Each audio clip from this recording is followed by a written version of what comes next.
താൻ ആകെ ഡിസ്റ്റർബ്ഡ് ആയിരിക്കണം. അതായി തൊടുന്നതും പറയുന്നതും ഒക്കെ ദേഷ്യം. നമുക്കൊരു കാര്യം ചെയ്യാം. കുറച്ചു ദിവസം നമുക്ക് തന്റെ വീട്ടിൽ പോയി നിൽക്കാം. എത്ര നാള് വേണമെങ്കിലും. തന്റെ ഇഷ്ടം. എനിക്കിഷ്ടമല്ല. എന്റെ വീടാണെങ്കിലും നിങ്ങൾക്കത് ഭാര്യ വീടാ.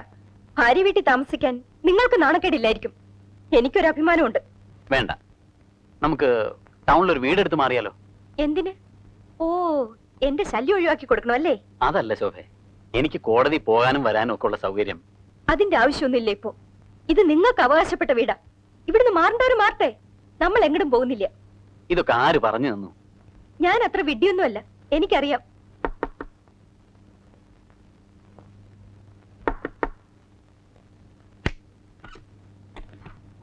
നീ തിരക്കിലാണോ? അല്ല. ശോഭയോ? അവൾക്കൊരു തലവേദന. ഡോക്ടറെ വിളിക്കണോ? വേണ്ട, ജലദോഷ. ഞാനൊരു ഗുളിക കൊടുത്തു, കുറവുണ്ട്. വെള്ളം പിടിക്കാഞ്ഞിട്ടാവും. കുറച്ചു ദിവസം ചൂടുവെള്ളത്തിൽ കുളിച്ചാൽ മതി. നീ ഒന്നും കൂടെ വന്നേ, ഒരു കാര്യം പറയാനുണ്ട്.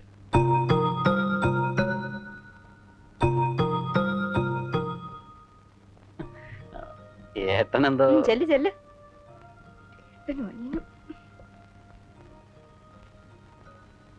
കുഞ്ഞമാമ പോയപ്പോ എന്നോടൊരു വാക്ക് പറയായിരുന്നു. നന്ദി വേണം. കാണിക്കേണ്ട നന്ദിയൊക്കെ കാണിച്ചിട്ടുണ്ട്. അതുപോട്ടെ, നിന്നെ വിളിച്ചതൊരു കാര്യം പറയാനാ. സുധയ്ക്ക് ഒരു ആലോചന വന്നിട്ടുണ്ട്. അതുകൂടെ കഴിഞ്ഞാൽ ഭാരം ഒഴിഞ്ഞു. പിന്നെ നമുക്ക് നേരെ ഒന്ന് ശ്വാസം കഴിക്കാം. ആ, ആലോചിക്ക്. പക്ഷേ എന്തേലും കാൽ കാശില്ല. 2 കല്യാണം കഴിഞ്ഞപ്പോൾ നടുവൊടിഞ്ഞു. എന്തേലും ഏട്ടൻ വിചാരിക്കുന്ന പോലെ കാശൊന്നും ഇല്ല. എനിക്കങ്ങനെ ഫീസായിട്ടൊന്നും കിട്ടി തുടങ്ങിയിട്ടില്ല. അതറിയാം. എന്ന് വെച്ച് ഇനി ഇത് നീട്ടണം ശരിയല്ല. കാരണം പറഞ്ഞു വെച്ച കല്യാണം അവൾ ഒഴിഞ്ഞു കൊടുത്തത്. അത് ഞാൻ പറഞ്ഞിട്ടല്ലല്ലോ. ഇതിപ്പോ പറഞ്ഞു വന്നതുകൊണ്ട് പറയാ. അത് വേണ്ടായിരുന്നു. എനിക്കറിയാം, എന്നോടുള്ള വാശിയാ. വാശിയൊന്നും അല്ലടാ. നീ പെണ്ണും കെട്ടി ഇവിടെ ജീവിക്കുക. അവളേക്കാൾ ഇളയ സുധയുടെ കല്യാണം നടത്തി വിടുക. അവളൊരു പെൺകുട്ടിയല്ലടാ, സഹിക്കണ്ടേ? എന്തു ആയിക്കോട്ടെ, അത് കഴിഞ്ഞില്ലേ, പോട്ടെ. ഇനിയിപ്പോ അത് പറഞ്ഞ് മുഷിയണ്ട. ഒരു കാര്യമായിട്ട് മനസ്സിലാക്കിയാൽ കൊള്ളാം. ഞാനിപ്പോ ചെറിയ കുട്ടിയൊന്നുമല്ല. ഈ വീട്ടിലെ കാര്യങ്ങൾ എന്നോടും ഒന്ന് ആലോചിക്കാം. അതുകൊണ്ട് ഒരു ദോഷം വരാനില്ല. ശരിയാണെങ്കിൽ എടുത്താൽ മതി. ശരിയാണ് മോനെ. ഏട്ടൻ പലതും മനസ്സിലാക്കിയില്ല.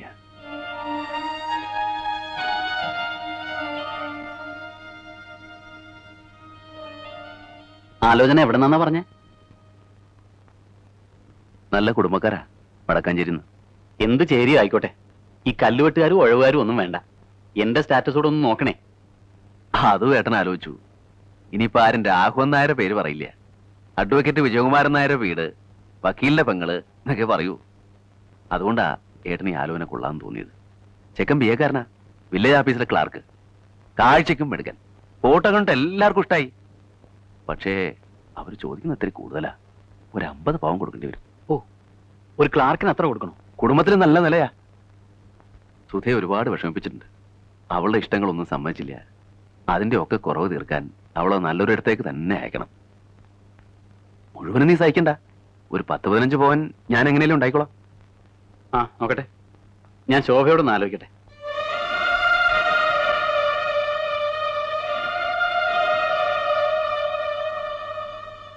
പറയാനുള്ള എന്താച്ചാ പറയേ. എനിക്ക് വളരെ അടിയന്തരമായ ഒരു ആവശ്യം വന്നാ താൻ എന്നെ സഹായിക്കില്ലേ? എന്താവശ്യം? എന്തോ ആയിക്കോട്ടെ. എനിക്കൊരു 1 ലക്ഷം രൂപയുടെ ആവശ്യം. തന്റെ ഡെപ്പോസിറ്റ് എനിക്ക് തരുമോ? കാറു അങ്ങനെ ആണെങ്കിലോ? അതിന് ചോദിക്കാനുണ്ടോ? തരും. നമ്മുടെ ആവശ്യങ്ങൾക്കാണ് അച്ഛൻ പണം തന്നിരിക്കുന്നത്. എങ്കിലും എനിക്കൊരു 1 ലക്ഷം രൂപ വേണം. കാറ് വാങ്ങാനല്ല, സുധയുടെ കല്യാണത്തിനാ. അത് ശരി, അതിനാണ് ഒറ്റയ്ക്ക് വിളിപ്പിച്ചത്. അനീതിയുടെ കല്യാണം നടത്താൻ എന്റെ പണം വേണോ അല്ലേ? നാണല്ലല്ലോ ചോദിക്കാൻ. തന്നോട് ചോദിക്കാൻ എനിക്ക് നാണിക്കണോ? നിങ്ങളുടെ കാര്യമല്ല പറഞ്ഞത്, നിങ്ങളുടെ ഏട്ടന്റെ. ഇത്ര കാലത്തെ സമ്പാദ്യം ഉണ്ടല്ലോ, അതിന്ന് എടുത്തൂടെ? സമ്പാദ്യോ? 10 പൈസ ഉണ്ടാവില്ല കയ്യില്. കണക്ക് തന്നിട്ടുണ്ടോ? ഇക്കണ്ട കാലം അത്രയും കൃഷിയുടെയും മറ്റു വരുമാനങ്ങളൊക്കെ എടുത്തത് ഏട്ടനല്ലേ? എന്നിട്ട് സമ്പാദ്യമൊന്നും ഇല്ല. മനുഷ്യനാ ഇത്ര പാവാവരുത്. ഇത്ര ബുദ്ധിയൊക്കെ വേണം. എന്തോ എനിക്കറിയില്ല. എന്നോട് പറഞ്ഞു, ഞാൻ കൊടുക്കാന്ന് സമ്മതിക്കാൻ ചെയ്തു. ഇനി കൊടുക്കാണ്ടിരിക്കാൻ പറ്റില്ല. ഞാനും അവളുടെ ഒരു ഏട്ടനാണല്ലോ. പിന്നെ ഒരു ഏട്ടൻ. എന്നെയും വിജയനും ഒക്കെ അവക്ക് എന്ത് വില? എന്തോ ആയിക്കോട്ടെ, അവള് കല്യാണം കഴിഞ്ഞ് പോയി കിട്ടുമല്ലോ. ആ, അങ്ങനെ ഒരു ഗുണമുണ്ട്. കാശ് കൊടുത്താ തിരിച്ചു തരുമോ? തരാം, ഞാൻ തന്നോളാം. അത് വേണ്ട, നിങ്ങളുടെ ഏട്ടൻ തരണം. പിന്നെ ഈ ലോകം മുഴുവൻ തലേക്കൂടി ഓടണേന്നൊരു വിചാരമുണ്ട്. എല്ലാം ഞാൻ കല്യാണം നടത്തിയ നമ്മളാണ് എന്ന് എന്നെ പറയണം. അല്ലാതെ അതിന്റെ ക്രെഡിറ്റും സ്വന്താക്കി ആരും അത്ര ത്യാഗികളാവണ്ട. അതൊക്കെ പറയാം. പറയണമെന്ന് കരുതിയത് പലതും ഞാനിപ്പോ പറഞ്ഞു. നമുക്ക് കാശ് കൊടുക്കാലോ? ഇതൊക്കെ സമ്മതിച്ചാ കൊടുക്കാം. അതൊക്കെ സമ്മതിപ്പിക്കാം. എനിക്ക് ഉറപ്പിച്ച് പറയാലോ? പറഞ്ഞൊക്കെ സമ്മതിക്കണം. സമ്മതിക്കാം. സമ്മതിച്ചു എന്ന് പറഞ്ഞോളൂ. ഞാൻ തിരിച്ചു തന്നോളാം. ഒരല്പം സാവകാശം വേണമെന്ന് മാത്രം. ഛേ, ഇത് വളരെ മോശമായി പോയി. ഏട്ടൻ ഇങ്ങനെ ഒളിച്ചു നിൽക്കാൻ പാടില്ലായിരുന്നു. മാപ്പ്. ഞാൻ ശോഭ സമ്മതിച്ചില്ലെങ്കിലൊന്ന് ഓർത്തപ്പോ അടങ്ങിയിരിക്കാൻ തോന്നിയില്ല. സത്യത്തില് ഞാൻ മുറിയിലേക്ക് കടന്നു വരികയായിരുന്നു. പക്ഷേ ഈ കാര്യങ്ങൾ സംസാരിക്കണം എന്ന് പറഞ്ഞപ്പോ കടന്നു വരാൻ തോന്നിയില്ല. കേൾക്കാതിരിക്കാനും തോന്നിയില്ല. ക്ഷമിക്കണം. എന്തായാലും ഇത് വളരെ ചീപ്പായി പോയി. എനിക്ക് നേരത്തെ സംശയമുണ്ട്. ഒളിഞ്ഞു നോട്ട എല്ലാവർക്കും ഇത്തിരിയുണ്ട്, ആ കുട്ടികൾക്ക് വരെ. എന്താടി പറഞ്ഞേ? ഒളിഞ്ഞു നോക്കിയെന്നോ? ആരാടി ഒളിഞ്ഞു നോക്കിയേ? എന്നെ എടീന്ന് വിളിച്ചോണ്ടല്ലോ. നീ മിണ്ടരുത്. എനിക്കൊരു തെറ്റ് പറ്റിപ്പോയി. അതുകൊണ്ട് പറഞ്ഞ സംഖ്യ തരാതിരിക്കരുത്. ഞാൻ തിരിച്ചു തന്നോളാം. അത് തരാം. പക്ഷെ ഇത് നീ ആവർത്തിക്കരുത്. ഭയങ്കര കൾച്ചറലെസ് പരിപാടിയത്. കാളയുടെയും പോത്തിന്റെയും കൂടെ ജീവിക്കുന്നവർക്കാ കൾച്ചർ. വേണ്ട. ശോഭ പറഞ്ഞ തെറ്റൊന്നുമില്ല. നമ്മൾ കാളയുടെയും പോത്തിന്റെയും കൂടെ കഴിയണവരാ.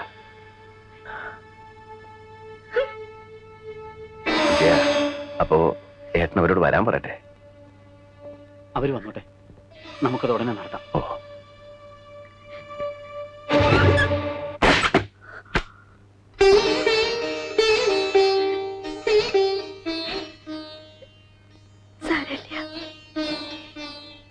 സാരല്ല.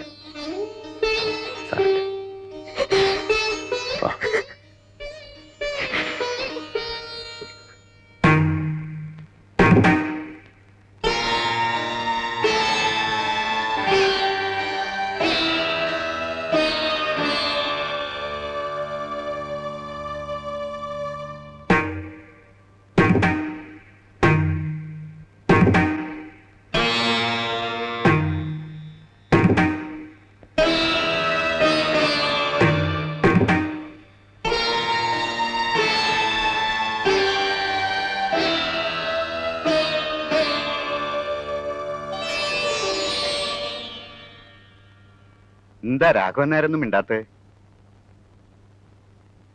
എന്താന്ന് വെച്ചാ പറയേ. 50 പവൻ കൊടുക്കാം. ബാക്കി എന്താണെന്ന് വെച്ചാൽ തീരുമാനിച്ചോ. നിങ്ങൾ ഏട്ടനും അനിയനും അങ്ങോട്ടും ഇങ്ങോട്ടും മാറി മാറി തീരുമാനിച്ചോ എന്ന് പറഞ്ഞ എങ്ങനാ? വാ തുറന്ന് സംസാരിക്കാകുന്നാരെ. കല്യാണം വലിയൊരു ആഘോഷാക്കണം എന്നില്ല ഞങ്ങൾക്ക്. കാരണം 2 കല്യാണം കഴിഞ്ഞിട്ട് അധികം നാളായില്ല. ഗുരുവായൂർ വെച്ച് കെട്ട് നടത്തുന്നത് തന്നെയാ ഞങ്ങൾക്കും ഇഷ്ടം. പിന്നെ നാട്ടുകാർക്കും ബന്ധുക്കൾക്കും ഒരല്ല ചോറ് കൊടുക്കണം. അതും അവിടെ തന്നെ ഏർപ്പാടാക്കിയാൽ മതിയല്ലോ. പോരെ? മതി, അത് മതി. അപ്പൊ എന്നാ പിന്നെ അങ്ങനെ നിശ്ചയിക്കാം. എന്താ? അത് മതി. അപ്പൊ ഇനി എന്തപ്പോ ഉള്ളത്? സ്വർണത്തിന്റെ ആയി, മുഹൂർത്തായി, സദ്യയായി, ഇനി പോക്ക് വരവ്. അതെങ്ങനെയാ? അതൊക്കെ എന്താച്ചാ വിജയന്റെ ഇഷ്ടത്തിന് ഞങ്ങൾ തീരുമാനിച്ചോളൂ. എന്ന് പറഞ്ഞാൽ എങ്ങനെയാ? താനല്ലേ കുടുംബത്തെ കാരണവരെ. കാരണവരാന്ന് പറഞ്ഞിട്ട് എന്താ പ്രയോജനം? കല്യാണം നടത്തുന്ന വിജയനാ. അപ്പോ അവന്റെ തീരുമാനം. ഇത്തിരി വെള്ളം കുടിക്കട്ടെ ഞാൻ. എന്നാ വിജയം പറയ്. അതിപ്പോ നിങ്ങൾ എന്ത് തീരുമാനിച്ചാലും ഞങ്ങൾക്ക് സമ്മതാ.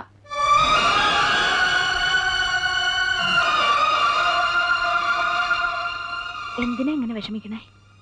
ഏയ്, വിഷമൊന്നുമില്ല. നമുക്ക് അവളുടെ കല്യാണം നടന്നാ പോരെ. വല്യേട്ടൻ എന്താ പറ്റിയേ? ഒന്നുമില്ല. അല്ല, ഇങ്ങനെയല്ല എന്റെ വല്യേട്ടൻ ഇങ്ങനെ തലയും താഴ്ത്തിയിരിക്കില്ല. ഏയ്, അങ്ങനെയൊന്നുമില്ല. നിനക്കിഷ്ടായോ ആളെ? നിന്നോടുള്ള വാക്ക് പാലിക്കണം. ഇതൊന്നും നടന്നു കാണണം. പിന്നെ വലിയേട്ടൻ ഏത് പാതാളത്തിലേക്കും താഴാം.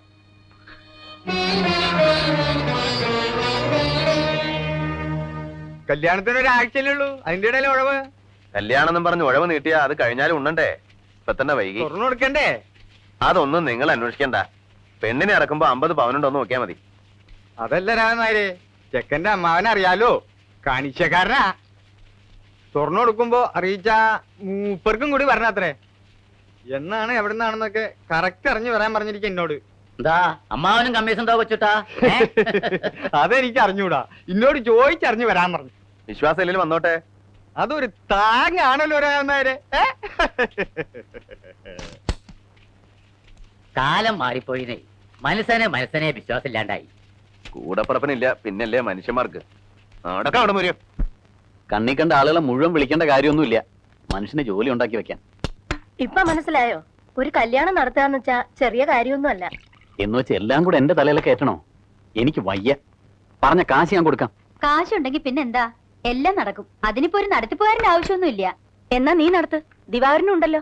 എനിക്ക് മടിയൊന്നുമില്ല, ഞാൻ ഒന്ന് വേണമെങ്കിൽ. മിണ്ടാണ്ടിരിക്കാമോ? ഭക്ഷണം കഴിക്കാൻ ടേബിളിൽ വരുമ്പോഴാണ് ഡിസ്കഷൻ.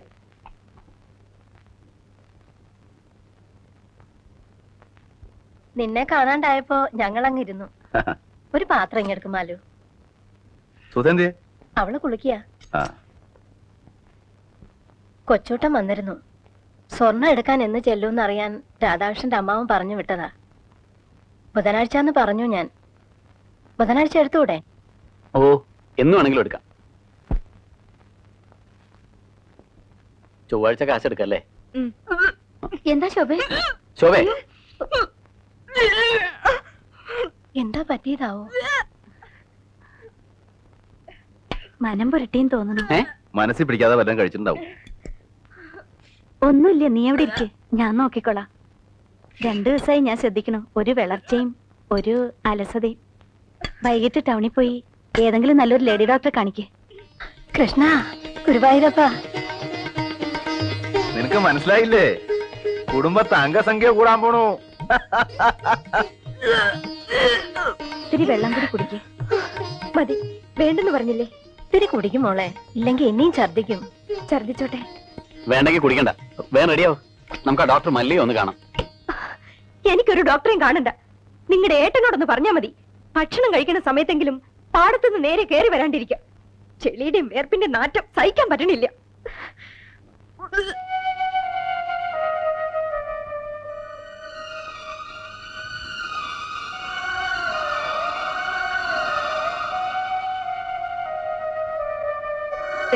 എന്റെ ഭർത്താവിന് ചെളിയുടെയും വേർപ്പിന്റെയും നാറ്റമുണ്ട്. ഈ നിൽക്കുന്നുണ്ടല്ലോ നിന്റെ ഭർത്താവ്, ആ ചെളിയുടെ വേർപ്പിന്റെ വിലയാ. അതുകൊണ്ട് ഞാനത് സഹിച്ചോണ്ടോന്നുണ്ടോ? എന്നാലും അങ്ങനെ പറഞ്ഞല്ലോ നീ. വേറൊന്നുമല്ല പറഞ്ഞത്. വേർപ്പും ചെളിയും കഴി വൃത്തിയാക്കി വരണമെന്നേ ഞാൻ മീൻ ചെയ്തുള്ളൂ. എന്നാലും അത് ഇൻസൾട്ടായി. എന്റെ ഏട്ടാ, ആ വേർപ്പിന്റെ ചെളിയുടെ മണം നമ്മുടെ മണോ? ഈ വീടിന്റെ മണോ? എന്നിട്ടും കേട്ട് നിൽക്കണ്ടല്ലോ. സുധേ, ശോഭ മീൻ ചെയ്തത്. എന്ത് മീൻ ചെയ്താലും ഏട്ടന്റെ സ്ഥാനത്ത് ഞാനാണെങ്കിൽ മുഖത്തടിച്ചേനെ. ആരായാലും നിനക്കെന്നെ അടിക്കണോ അല്ലേടി? എന്റെ മനസ്സിൽ നിങ്ങളെ ഞാൻ 1000 വട്ടം അടിച്ചു കഴിഞ്ഞു. മിണ്ടാതെ പോടി ഇവിടുന്ന്. അവള് പ്രസവിക്കണം. വേണ്ട, അവള് പറയട്ടെ, ഞാനത് കേൾക്കണം. തോന്നിയ ദിവസം പറഞ്ഞാലുണ്ടല്ലോ, ശോഭയ്ക്ക് ഒരു വാക്ക് പഴച്ചു. അതിന് എല്ലാവരും കൂടെ അവളിട്ട് മറക്കണോ? നിന്റെ കല്യാണം നടക്കണമെങ്കിലേ ഈ ശോഭ തന്നെ കനിയണം. അതറിയാവോ നിനക്ക്? അറിയാം. എന്നിട്ടാ നീ അവളുടെ നേരെ കിടന്ന് ചാടുന്നത്. അവളുടെ കാശ് വേണം എല്ലാവർക്കും. അവള് ചീത്ത. എന്ന് വെച്ച് എന്റെ വല്യേട്ടനെ വേദനിപ്പിച്ചാലുണ്ടല്ലോ, ഞാനത് സഹിക്കില്ല. എനിക്ക് ആരുടെ കനിവ് വേണ്ട. ലാളിച്ച് അഹങ്കാരം കണ്ടോ? അത് പോട്ടെ, ശോഭ വിഷമിക്കണ്ട. ഞാനെന്തിനാ വിഷമിക്കണേ? അത്ര വലിയ തെറ്റൊന്നും ഞാൻ പറഞ്ഞിട്ടില്ല, ചെയ്തിട്ടുമില്ല.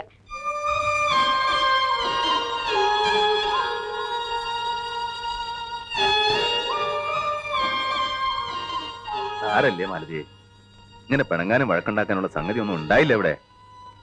ശോഭ പെട്ടെന്ന് അങ്ങോട്ട് പറഞ്ഞു പോയതായിരിക്കും. അതൊന്നും സാരല്ല. ഞാനാണെ വിശപ്പുകൊണ്ട് നേരെ അങ്ങോട്ട് വന്ന് കേറുകയും ചെയ്തു. എനിക്കിത് സഹിക്കാൻ വയ്യ.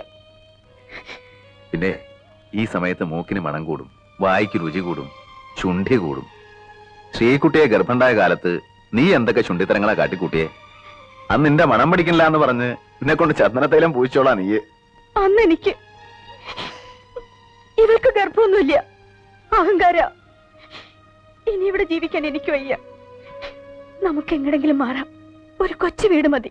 എന്താ മാലതി ഈ പറയണേ? പിന്നെ ഇവിടത്തെ കാര്യങ്ങൾക്ക് ആര് നോക്കും? ആരും നോക്കിയാലും കൊള്ളാം. ഓരോരുത്തർ അവകാശം പറഞ്ഞ് നിൽക്കണുണ്ടല്ലോ, വായിച്ചു കൊടുക്ക്.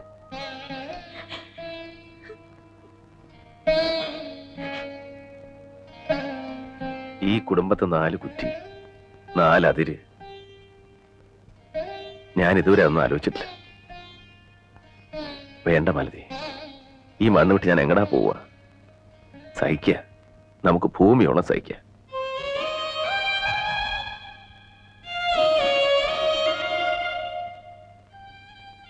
സുധയുടെ കല്യാണം കൂടെ ഒന്ന് കഴിഞ്ഞു കിട്ടിയാൽ മതി. പിന്നെ നമുക്കിവിടെ ഒരു മുറി മതി. നമുക്ക് ഒതുങ്ങിക്കൂടിയാ പോരെ? എന്റെ മുഖത്തടിച്ച പോലെ തന്നെയാ അത്. അവളുടെ കല്യാണം നടന്നാലും കൊള്ളാം നടന്നില്ലെങ്കിലും കൊള്ളാം.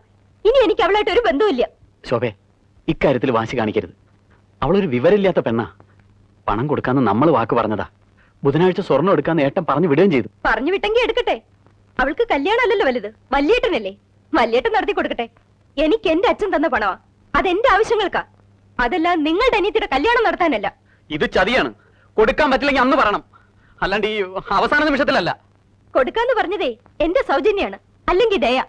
അത് വേണ്ടാത്തവർക്ക് ഞാൻ കൊടുക്കണോ? നീ എന്നിട്ട് കുരങ്ങളിപ്പിക്കാണല്ലേ? അങ്ങനെ ആയതുകൊണ്ടല്ലേ കളിക്കണേ. സഹിക്കണേന് അതിലുണ്ട്. പണം അന്തസ്സും വിദ്യാഭ്യാസം ഒന്നും ഉണ്ടായിട്ട് കാര്യമില്ല. മനസാക്ഷി വേണോടി, മനസാക്ഷി. ഓ, മനസാക്ഷിയുള്ള ആള്.